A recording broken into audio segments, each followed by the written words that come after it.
welcome everyone to this call and this conversation with Dr. Bruce Linton in Berkeley, California.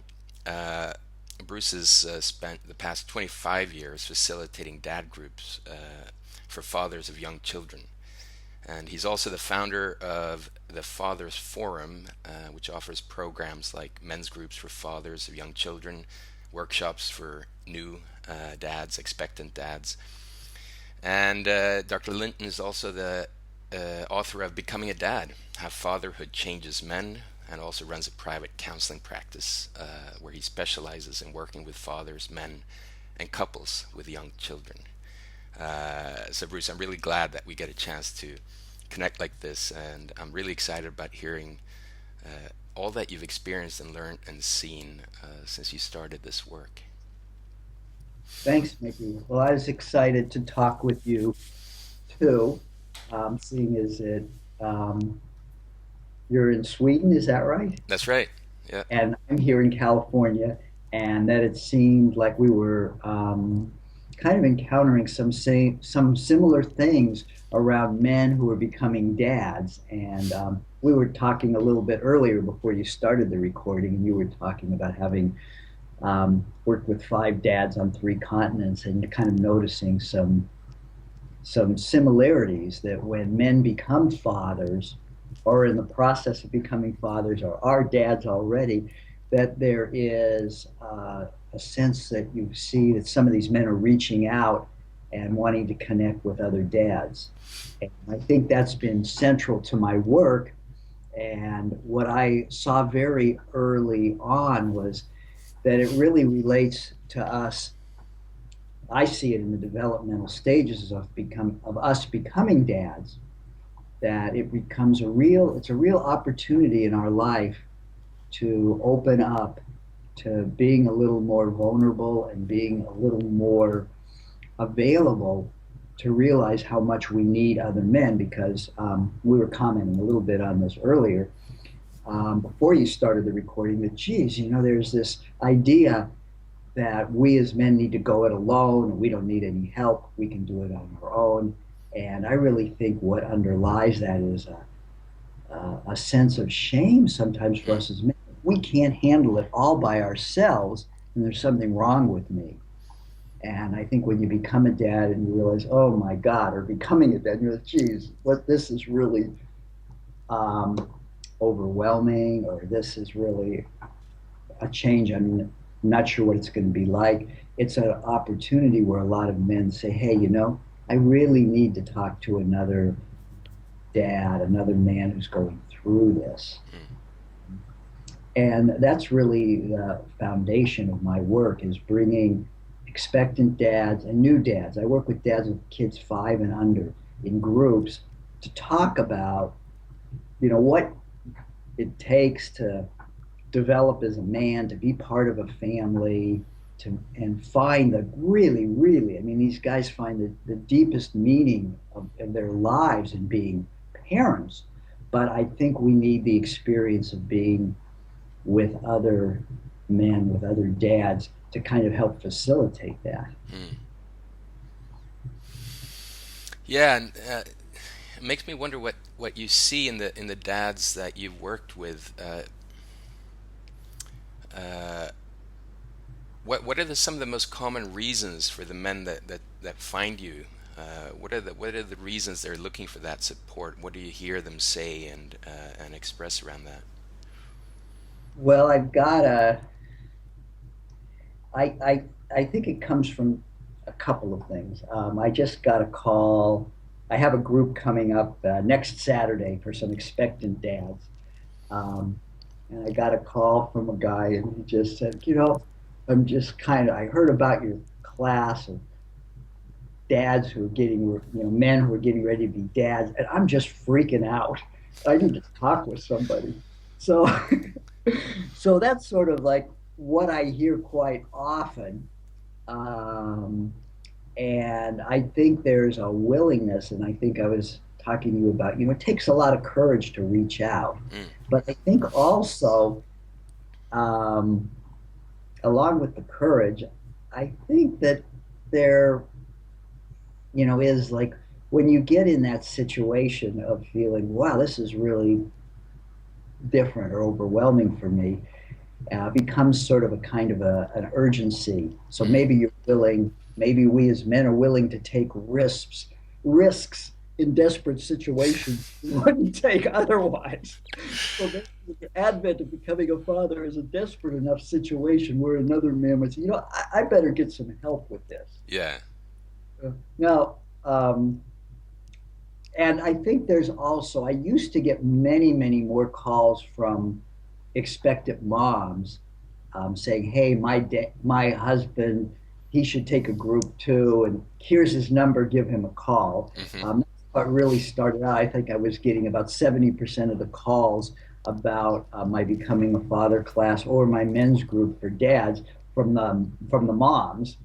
But as time has gone on and word has gotten around, I'm getting more and more calls from men, and men are talking to other men. I think you might find this in your coaching work yourself, where dad has had some benefit in working with you, or some of the few dads you might have talked with together. And they'll tell a friend, "Hey, talk to Miki. He was really helpful." So that's helped a lot. I think that's developed over time Mm. as that word gets out. And I was speaking a few years ago at a La Leche League meeting, and I was just kind of brought in. The moms were doing their thing, and they said, "Well, Bruce, why don't you? We'll have a forum for dads who are coming with their wives who want to maybe connect up." And there was about 25 guys that came, and they were from 19 different countries. Wow. So I think something's happening all around the world. And it was really amazing because the conclusion we came to at the end of our meeting was didn't matter if we were from, India or China or Mexico or Czechoslovakia. We all had our own ways of doing things, but in some way, we all had to do the same thing. We were all going through some similar journeys, even though they took place differently in our culture. And part of that I outlined in the research that I did in the developmental phases of fatherhood. I found that there were four main phases that we go through in the process of becoming dads, or really not that we go through, ways that we can or may develop. And although I looked at it in the early years of parenting, I think it probably goes over the whole arc of us being parents.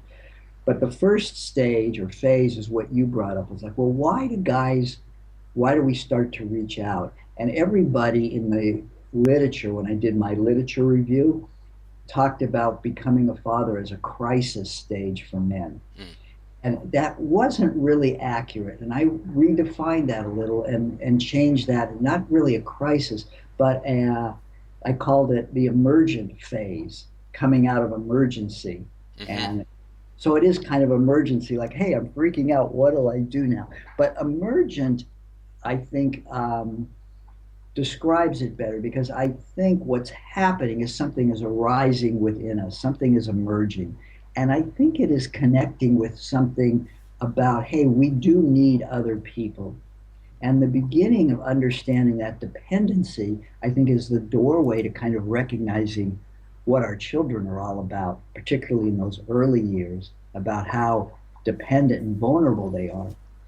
So the point that I made um, is that, and that I see with this, Miki, is that as we have a child and see them being vulnerable and just completely dependent, we kind of recognize that inside ourselves. Yeah. And rather than be frightened away by that and kind of spend all our time working or moving away from our family, I think that when we recognize that and see that vulnerability we have in ourselves and that we reach out also in some ways and need people we're dependent upon people too, that emergent phase comes up and we kind of regain something that gets lost in that traditional masculinity of Mm. need people, I'm all on my own. We need our band of brothers, we need our family, we need our close friends. And that is coming in the emergent phase where we recognize that inside ourselves a bit. All the changes that are going to come about. And then the next phase I call I call the is the um, phase where it's a really early period where we're doing I call it the attachment phase, where we're really getting attached to our baby and our wife. And that takes place. And I'm really very protective for new dads around those first few weeks, first few months, first year, to kind of let all the pieces come together. It's a little like those snow globes to Christmas. You know how you have a snow globe and you shake it, and all of the little bits of white fake snow kind of fill up the globe, and then you set it down, and little by little they settle, and you can see a Christmas tree or Santa Claus or a little scene in the globe. I think that's pretty much what happens pretty early on. There's so many things going on, but that attachment phase really needs time together and getting to know your wife as a mom and the dependency of your baby and getting to experience your own feelings around all that. So that attachment phase is kind of the next few months. And then what I came across, which became sort of my contribution to the literature, was what's called the affiliation phase. And that's what I think you and I are, Miki, I think that's why you and I are here today, is there's something about wanting to feel connected with other men. And I found that the dads that were in my group, the dads that came to my Becoming a Father workshop, they felt an affiliation with other men. And that helped support some internal growth inside them and being able to go forward. And I think it really normalizes a lot of the anxieties we have in the early years of parenting, where we start to see, wow, I thought I was the only one feeling this, and then you start to see that every other guy is feeling some version of what you're feeling about the transition of parenthood. And then the fourth phase, I call the community phase, and I see that really happening around when our kids are 4, 5, 6, and they start to get involved in. It has two parts to it. One, it takes place developmentally when our kids start to get involved in maybe kindergarten, maybe preschool, maybe first grade, somewhere in there where we're connected with a larger community. But more important than that is it's a feeling inside us as men where we begin to feel like, wait a minute, hey, I'm getting concerned about the environment. I'm getting concerned about education. I'm getting concerned about global economics. Because this world and what goes on outside of me is really important because it's affecting my child or my children. And I think that's one of the things that is that the dads talk about a lot in my groups. As they, at some point, they said, I'm no longer just focused on myself.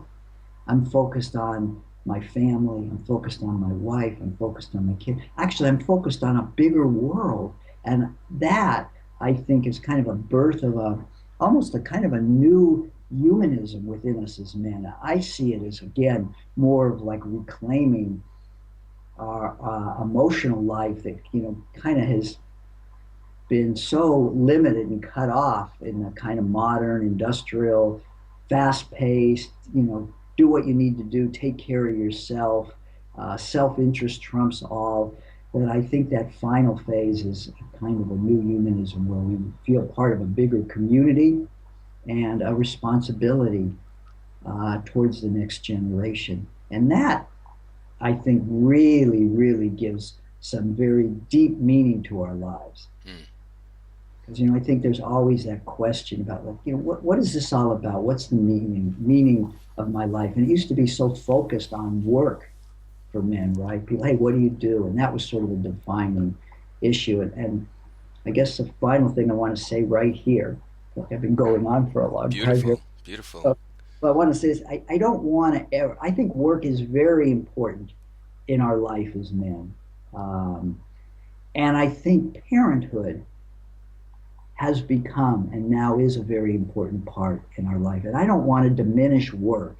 I just want us to be able to raise the value of parenthood for us as men. And not so they compete with each other because we need them both. And that's Hmm. always a big issue in the groups. What's the work family balance? That's important. But I think us seeing how integral it is to us as being men that parenting is now is really the change that's happening worldwide. And that we're all valuing that, and that we as men can support each other with parenting. And still, again, as I'm saying, and value the things we do in work and our creative efforts and our jobs. That's also very important too. So in that, I love hearing about the four phases, and it resonates with what I've seen and what I feel myself as a dad. In that, having children is a huge gift and an invitation to really heal parts of myself, to expand parts of myself and grow more fully into my own powers, my own gifts. As I kind of try to relearn really what is my full nurturing capacity uh, for my child, for myself, and also for the community around us as a family. And I'm wondering if you're seeing in your groups as men go through these four phases and come to the phase where they realize that they're kind of they have a role to play in creating the context that also nurtures the child, right? The environment, the social and natural environment, even if you will. Do you see a lot of the men or some men kind of looking at their choices, their choice, their work, their career, and wondering if there's other ways they can hold that role, or is it a big shift in how they look at their careers really as they get into that place of creating and nurturing community around them to hold their kids? Yeah, that's a very good point because I think that's pretty central um, to most of the dads that I see. Um, so I think the economic issues are pretty central for a lot of men today because the economics, as we're talking about in the world, is pretty tough on young families. And in the United States, at least, there's not a lot of support. You don't get a lot of support for parenting. Right. I mean, I think there's the myth about that. I think you do a better job in Sweden. We have like 6 weeks off that maybe you can, get some stipend perhaps from the government, but it's very minimal. It's very minimal. In the United States, if you put your child in child care and both parents work, you get a tax credit. So Hmm. the incentive is to have someone else taking care of your children. So I think dads are really trying to find a private solution to a public problem. And I think what happens then is that you see couples creating in their own lives, some with shared child care with other families, um, but trying to find ways to working one and a quarter job between two people so they can make enough money, but they can provide or be with their family. But we're all looking for ways, the dads in the group, to figure out how to balance out the work, um, the economics of work, and the being a family. But I do think, like you're finding, there's an interest. It's not just, hey, I want to make, bring home the bread. I want to sit down at the table and have Yeah. dinner, eat with my family. So I think there's that acknowledgement that, wait a minute, I really be missing out on something if all my work does is provide for my family economically. I want to be in that emotional arena also. And it's very, but I think, Miki, the point I is important to make is every guy, every dad has a different um, way of doing that. And many years ago, Arthur and Libby Coleman wrote a book called The Father. And Arthur Coleman is a Jungian analyst here in the Bay Area. And what they did is they said, let's look at parenting without gender. let's say what happens outside of the house is sky parenting, and let's say what happens inside of the house or around the family is earth parenting. And let's not say that that has anything to do with men or women, that we each need a component. How much sky do we need? How much being out in the world, work, out in the world, politics and community? And how much do we need of being at home with the kids around the house, taking care of things within the house? That we need a balance between earth and sky. And they encourage people and couples to find out what that is for each of them individually and what that is for them as a couple. Mm. So I think if you look at the Earth, sky balance for each couple, and when I've talked about this before, I've had guys say, "Yeah, my wife is really a sky person." Hmm. And I was in New York a while ago, and a couple of the dads there were stay-at-home dads, and it really worked for them. And they were very self-reflective. They felt really good at being with the kids, and their wives were attorneys. Hmm. And Hmm. wives were very out in the world, very extroverted, needed to connect up with lots of people, liked to have a lot going on at once. And you could see how they were each regulating their family life based on what worked for them individually, and most important, what worked for their family. Mm. So I think one of the things you and I could do in our work with men would be to try to help them see, well, what works for you? And for some guys, that's a 40, 50-hour week. For some guys, it's a stay-at-home dad. For some moms, it's a stay-at-home mom. For some moms, it's a full-time working mom. For some parents, it's half-time each. So I think that's really important. And I found in my work when doing the groups, being very protective of each man's decision to kind of work on their life in the way they need to. Yeah. Because I think one of the things that can come up is you and I are very excited about it. When men get together, when dads get together, it's such a great feeling. It's such a exciting and positive forward movement. I think one of the shadow sides or dark parts of that is if I watch the group, I have to be careful that we're so competitive as men, Mm.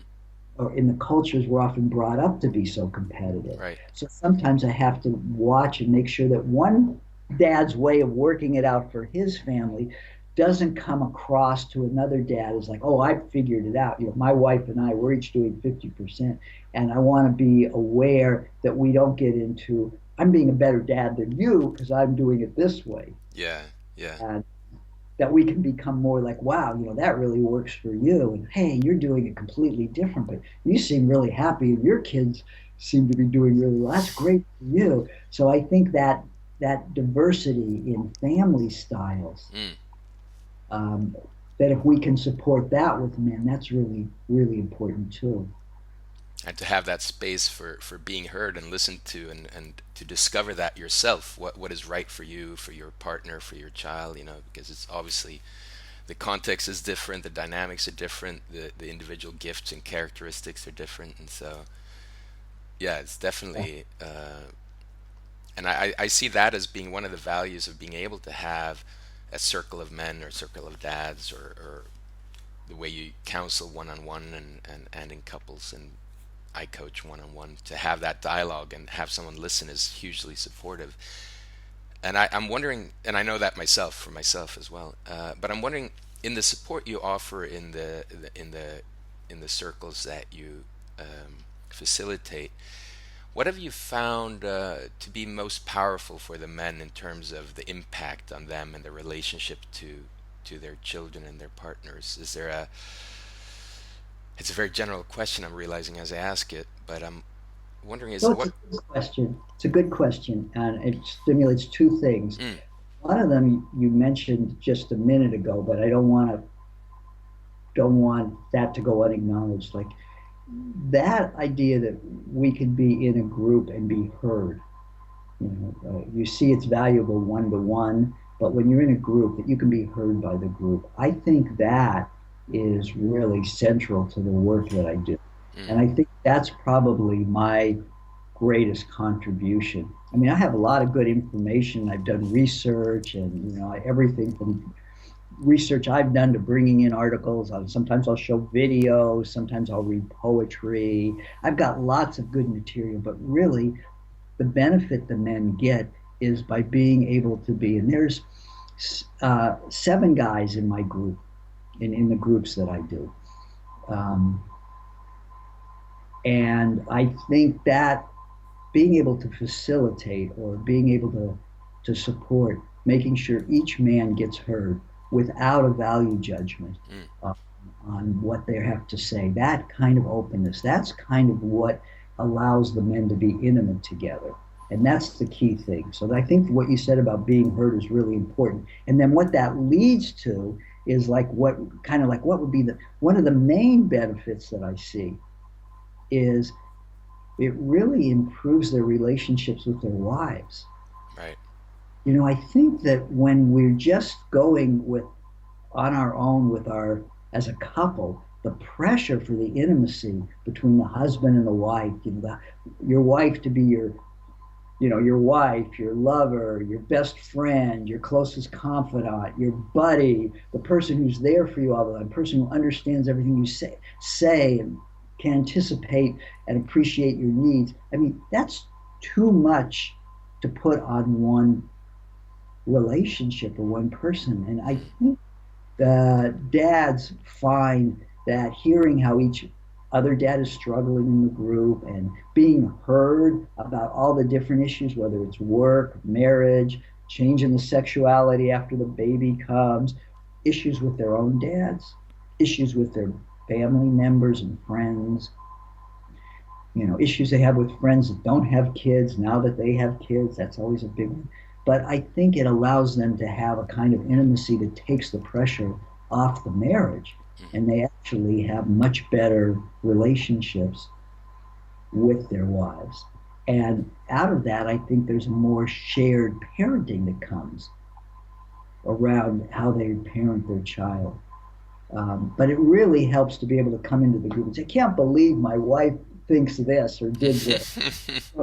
Because you might have argued with your wife, or maybe you don't even consider saying that to your wife. I can't believe you say this. You can say it to some other guys. You guys, she said this, her mother has to come and stay with us for 2 weeks. What do I tell her? That's going to be too hard.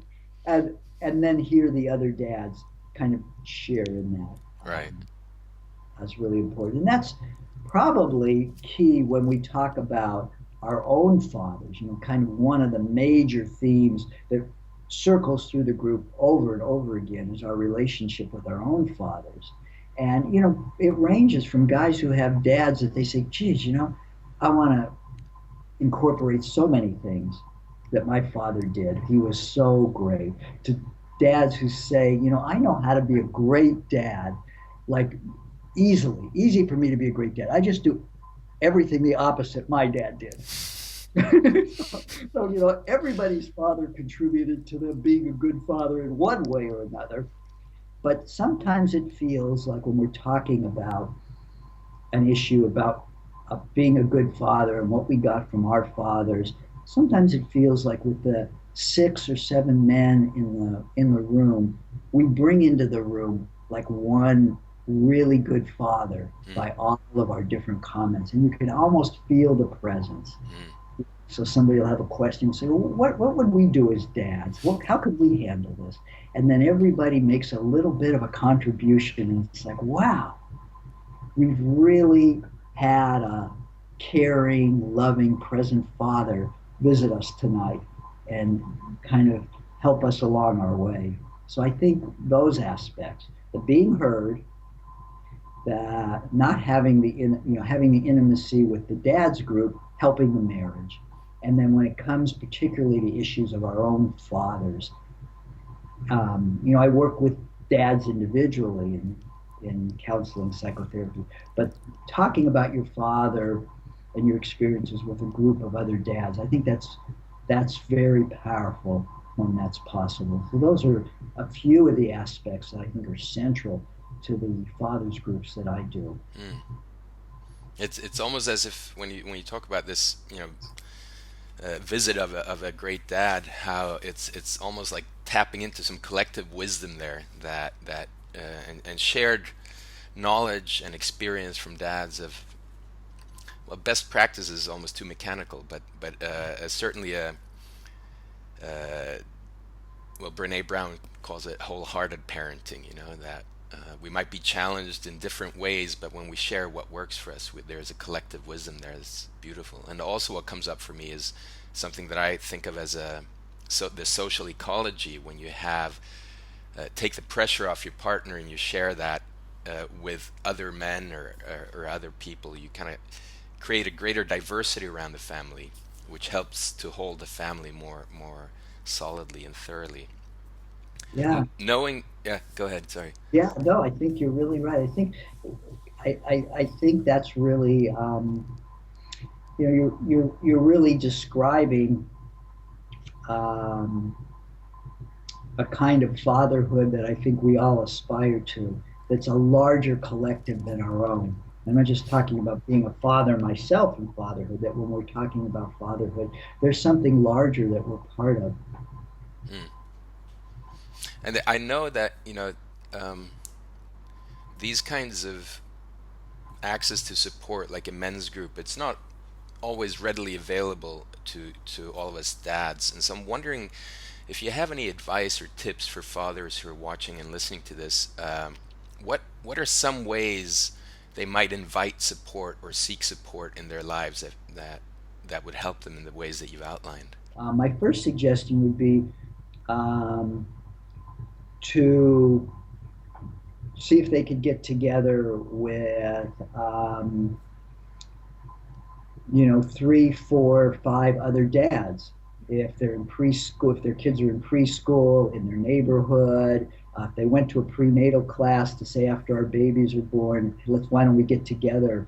Um, my groups meet every other week, get together once a month, every other week, find a time to do that, and connect up with each other. And that could happen in a variety of ways, Mm. whether it's taking the kids to the park in the morning or meeting one evening a week, once a month, twice a month with some other dads, whether they meet them through their prenatal group, whether they're friends in their neighborhood, um, whether they can connect up with a few people at work and have a lunch meeting where they talk about being a parent. I think those things and the transition of father, I think those things are critical, particularly in those early years. Because once you get to your child's in school, first grade, second grade, you start to be part of a collective where there are other dads, there are activities, maybe there's a dad's club at school, or you start to have a community where you are with other men around your children pretty readily. I'm sort of focused on this area that I think is where we're kind of on our own those first 3, 4, 5 years. And that's when we need dads the most. And that's when it's often least accessible. Right. So I think any way you can create it in your life with some other dads is a good starting. Any way you can be with some other dads, however, in whatever way possible in these early years. My bias is that the dads in the group say, hey, it's really great to have you there facilitating the group, providing the space, keeping us focused on fatherhood. They really appreciate that. So that's what I would like to develop a little more. Mm. And maybe that's something, Miki, you and I could talk about because there might be a way through Skype and what you've done to kind of see if there isn't a way we could bring dads together in a facilitated group where some of the issues that we're talking about could help form the basis of a further conversation, much in the way that women did consciousness raising groups in the 60s to say, hey, let's look at our situation as women and what do we want in life. And they wanted to be able to move more into the world outside the home and be more, equal pay, have opportunities. And I think we're on the other side of the Hmm. spectrum. Hey, how can we get together and say, how can we have more time in the home with our kids? How can we make family life more integrated?